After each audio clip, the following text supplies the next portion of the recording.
היום אני פה עם לירון, שקפץ לביקור, והחלטנו לעשות סרטון. על מה נעשה את הסרטון היום, לירון שו? אני לאחרונה נתקל ביותר ויותר בתופעה של שימועים לפני פיטורים לעובדים, ולא הרבה עובדים יודעים מה הזכויות שלהם, המגיעות להם, לפני שימוע. אז באתי אליך, לאדון דיני עבודה, לשאול אותך מה אתה אומר על זה. לא, מצטנע. אבל מה שכן הייתי רוצה אולי שנשתף את הצופים שלנו, וזה את הדבר הבא. לשימוע אנחנו לא מגיעים לבד, ואנחנו לא מגיעים לאמבוש. אני מתנצל, אבל לא אמבושים אצלנו.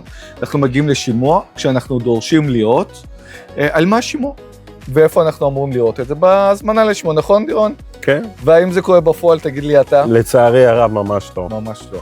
דבר שני, כשאנחנו מגיעים לשימוע, אנחנו לא בחקירה. וכמה פעמים אתה באמת נחשפת שהעובד מגיע לשימוע, טוב, מה? למה לא?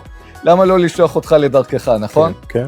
וממקום כזה, זה מאוד מאוד קשה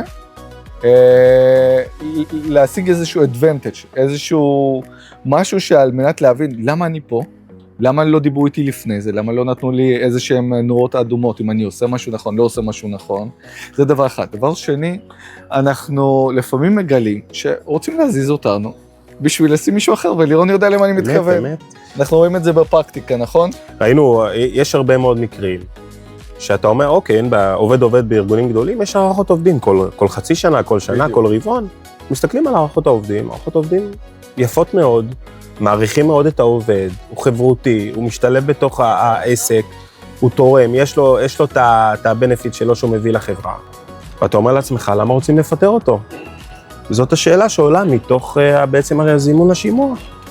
ואז אנחנו מגלים שלפעמים רוצים לשים את הבת של, את האחות של, ולא מדובר בצמצומים, ועם עובד שהאחות שלו חיוביות, אולי הוא לא עובד הדור, אוקיי? לא עובד החודש, אבל עובד טוב.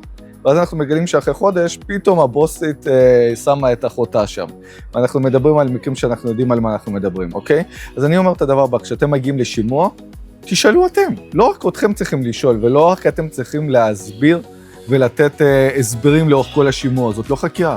הם גם רוצים לדעת מה לא עשיתי בסדר, מה יכולתי להשתפר, האם יש לך איזשהם תימוכין לטענות שלך שאתה אומר שלא מכרתי מספיק, לא שיווקתי מספיק, לא נתתי שירות מספיק, לא עשיתי את האקסלים מספיק טוב, נכון? אמת.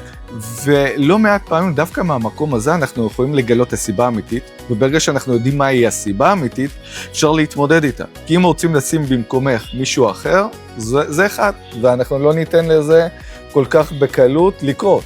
אבל מצד שני, אם באמת יש דברים שאת יכולה להשתפר במקום העבודה, זה המקום, דבר ראשון, להבין את זה, ודבר שני, להגיע לאיזשהו הסדר שנועד לאפשר לך להשתפר. וכל זה אפשר לעשות בשימוע. לא מעט פעמים אנחנו מצליחים להציל פיטורים, כשאנחנו באמת מצליחים להבין מה הסיבה. לא תדע מה הסיבה, מה תעשה עם זה. צריך לזכור שלכל עובד באשר הוא יש זכויות, ועובד הוא לא סחורה והוא לא חור גבינה. עובד, יש לו את הזכויות שלו, והוא צריך להגן את הזכויות האלה, בסופו של דבר, וצריך להגן עליהם.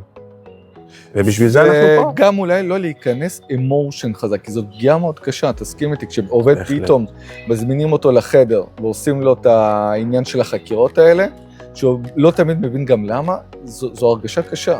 כן, לפעמים גם יש איזשהו ניצול לרעה של המעסיק, שהוא בעצם מבין שהעובד לא מכיר כל כך טוב את הזכויות שלו לפני השימוע, והוא בא ובאמת בצורה מאוד מאוד פוגענית, בגלל זה חשוב מאוד שהעובד ידע את הזכויות שלו לפני השימוע.